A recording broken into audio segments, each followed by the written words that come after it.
Chapter 8. The Potions Master.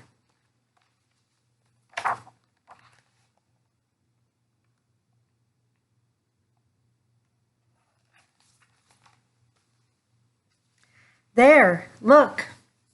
Where? Next to the tall kid with red hair. Wearing the glasses? Did you see his face? Did you see his scar? Whispers followed Harry from the moment he left his dormitory next day.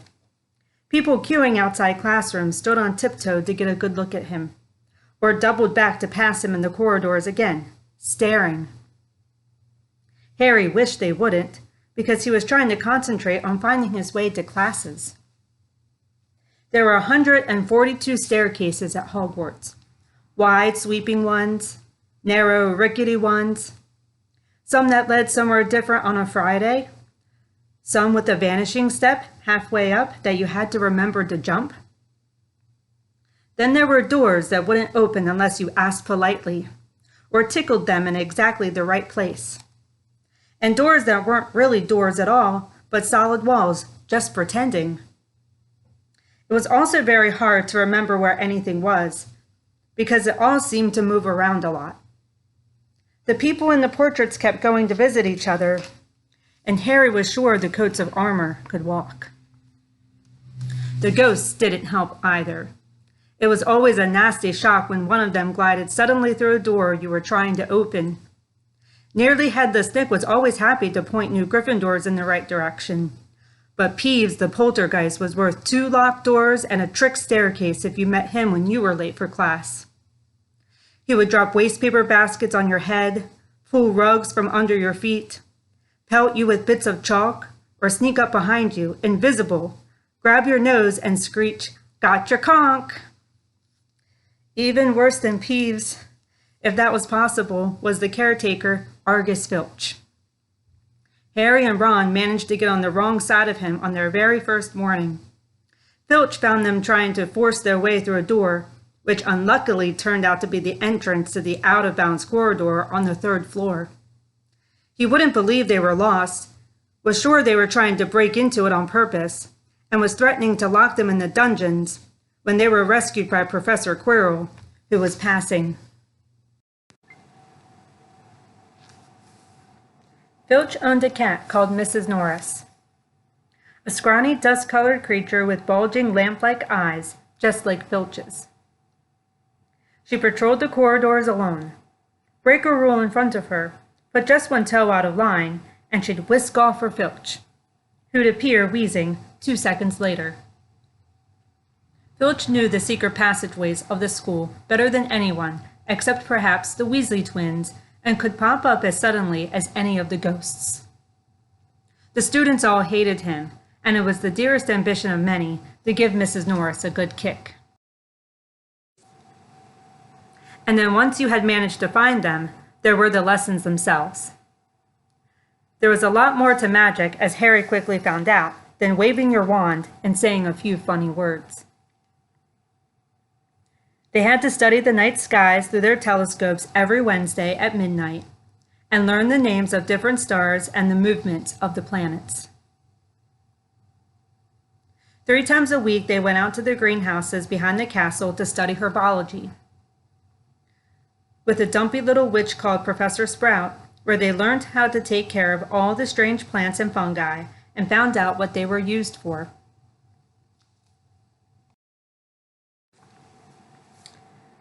Easily, the most boring lesson was History of Magic, which was the only class taught by a ghost. Professor Binns had been very old indeed when he had fallen asleep in front of the staff room fire and got up next morning to teach, leaving his body behind him. Binns droned on while they scribbled down names and dates and got Emmerich the Evil and Uric the Oddball mixed up. Professor Flitwick, the charms teacher, was a tiny little wizard who had to stand on a pile of books to see over his desk. At the start of their first lesson, he took the register, and when he reached Harry's name, he gave an excited squeak and toppled out of sight. Professor McGonagall was again different. Harry had been quite right to think she wasn't a teacher to cross. Strict and clever, she gave them a talking to the moment they had sat down in her first class. Transfiguration is some of the most complex and dangerous magic you will learn at Hogwarts, she said. Anyone messing around in my class will leave and not come back. You have been warned. Then she changed her desk into a pig and back again. They were all very impressed and couldn't wait to get started, but soon realized that they weren't going to be changing the furniture into animals for a long time. After making a lot of complicated notes, they were each given a match and started trying to turn it into a needle. By the end of the lesson, only Hermione Granger had made any difference to her match. Professor McGonagall showed the class how it had gone all silver and pointy and gave Hermione a rare smile. The class everyone had really been looking forward to was Defense Against the Dark Arts. But Quirrell's lessons turned out to be a bit of a joke. His classroom smelled strongly of garlic, which everyone said was to ward off a vampire he'd met in Romania and was afraid would be coming back to get him one of these days. His turban, he told them, had been given to him by an African prince as a thank you for getting rid of a troublesome zombie. But they weren't sure they believed this story. For one thing, when Seamus Finnegan asked eagerly to hear how Quirrell had fought off the zombie, Quirrell went pink and started talking about the weather.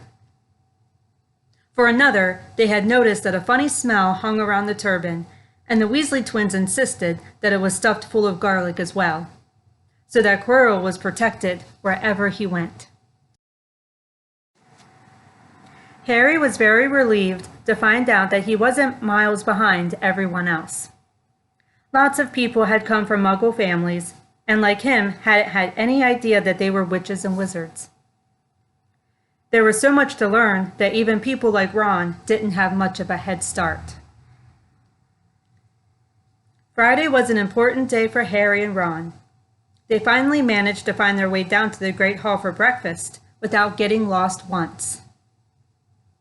"What have we got today?" Harry asked Ron as he poured sugar on his porridge. "Double potions with the Slytherins," said Ron. "Snape's head of Slytherin House. They say he always favors them. We'll be able to see if it's true." "Wish McGonagall favored us," said Harry. Professor McGonagall was head of Gryffindor House, but it hadn't stopped her giving them a huge pile of homework the day before.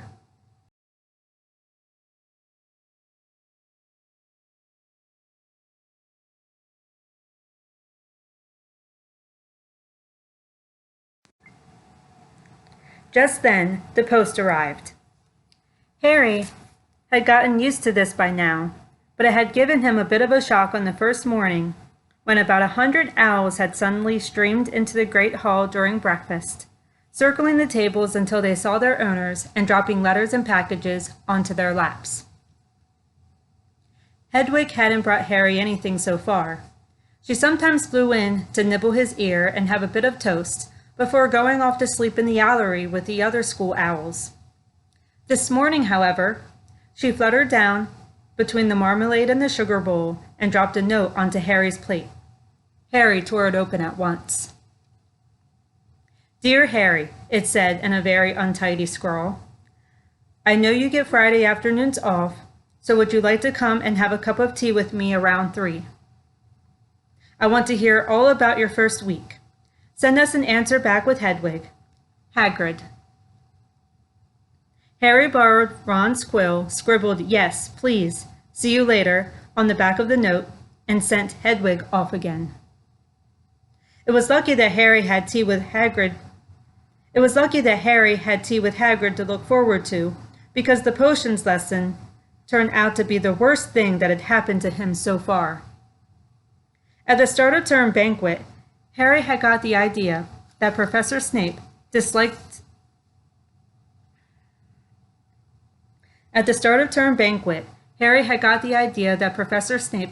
him. By the end of the first potions lesson, he knew he'd been wrong. Snape didn't dislike Harry. He hated him.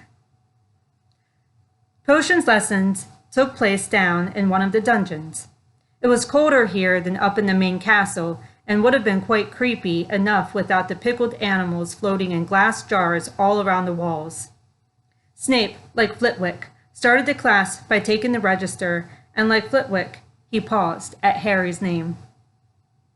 "Ah, yes," he said softly. "Harry Potter, our new celebrity." Draco Malfoy and his friends Crabbe and Goyle sniggered behind their hands. Snape finished calling the names and looked up at the class. His eyes were black like Hagrid's, but they had none of Hagrid's warmth. They were cold and empty and made you think of dark tunnels.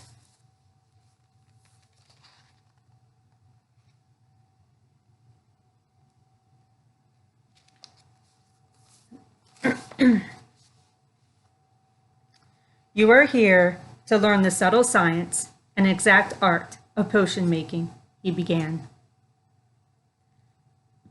He spoke in barely more than a whisper, but they caught every word. Like Professor McGonagall, Snape had the gift of keeping a class silent without effort. As there is little foolish wand waving here, many of you will hardly believe this is magic. I don't expect you will really understand the beauty of the softly simmering cauldron with the shimmering fumes, the delicate power of liquids that creep through human veins, bewitching the mind, ensnaring the senses. I can teach you how to bottle fame, brew glory, even put a stopper in death. If you aren't as big a bunch of dunderheads as I usually have to teach. More silence followed this little speech. Harry and Ron exchanged looks with raised eyebrows. Hermione Granger was on the edge of her seat and looked desperate to start proving that she wasn't a dunderhead. "Potter," said Snape suddenly, "what would I get if I added powdered root of asphodel to an infusion of wormwood?" Powdered root of what to an infusion of what? Harry glanced at Ron, who looked as stumped as he was. Hermione's hand had shot into the air. "I don't know, sir," said Harry. Snape's lips curled into a sneer. "Tut, tut. Fame clearly isn't everything." He ignored Hermione's hand. "Let's try again. Potter, where would you look if I told you to find me a bezoar?" Hermione stretched her hand as high into the air as it would go, without her leaving her seat, but Harry didn't have the faintest idea what a bezoar was. He tried not to look at Malfoy, Crabbe, and Goyle, who were shaking with laughter. "I don't know, sir. Thought you wouldn't open a book before coming, eh, Potter?" Harry forced himself to keep looking straight into those cold eyes. He had looked through his books at the Dursleys, but did Snape expect him to remember everything in 1,000 magical herbs and fungi? Snape was still ignoring Hermione's quivering hand. "What is the difference, Potter, between monkshood and wolfsbane?" At this, Hermione stood up, her hand stretching towards the dungeon ceiling. "I don't know," said Harry quietly. "I think Hermione does, though. Why don't you try her?" A few people laughed. Harry caught Seamus's eye, and Seamus winked. Snape, however, was not pleased. "Sit down," he snapped at Hermione. "For your information, Potter, asphodel and wormwood make a sleeping potion so powerful it is known as the draught of living death. A bezoar is a stone taken from the stomach of a goat, and it will save you from most poisons. As for monkshood and wolfsbane, they are the same plant, which also goes by the name of aconite. Well, why aren't you all copying that down?" There was a sudden rummaging for quills and parchment. Over the noise, Snape said, "And a point will be taken from Gryffindor House for your cheek, Potter." Things did not improve for the Gryffindors as the potions lesson continued.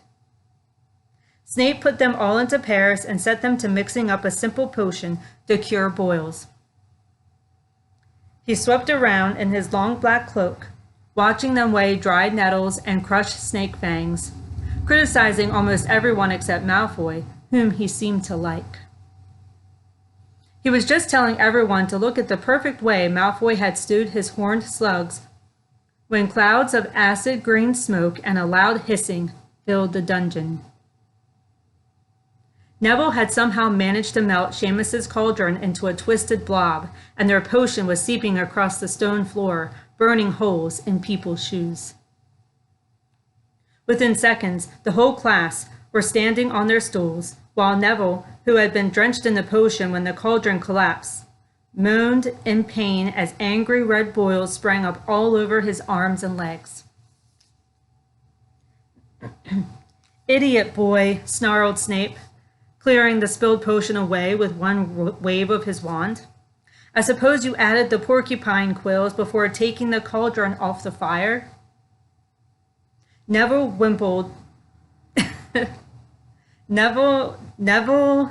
whimpered as boils started to pop all over his nose. "Take him up to the hospital wing," Snape spat at Seamus.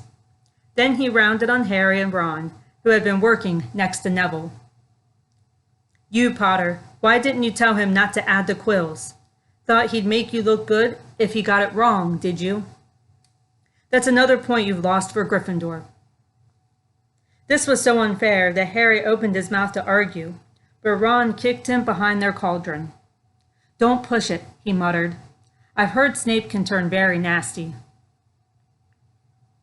As they climbed the steps out of the dungeon an hour later, Harry's mind was racing and his spirits were low. He'd lost 2 points for Gryffindor in his very first week. Why did Snape hate him so much? "Cheer up," said Ron.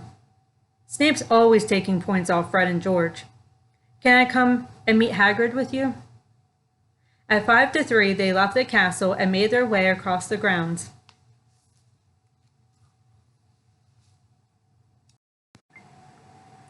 Hagrid lived in a small wooden house on the edge of the Forbidden Forest.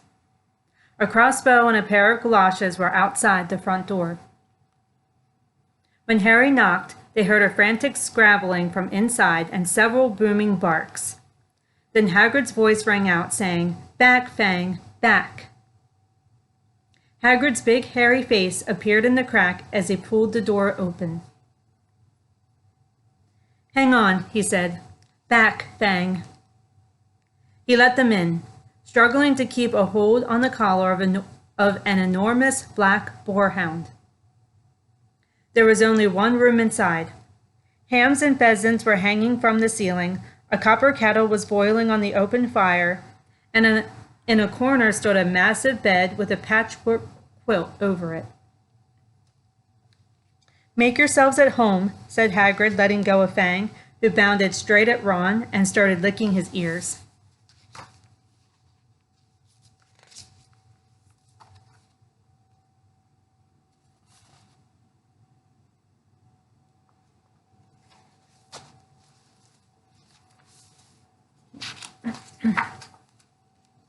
Like Hagrid, Fang was clearly not as fierce as he looked.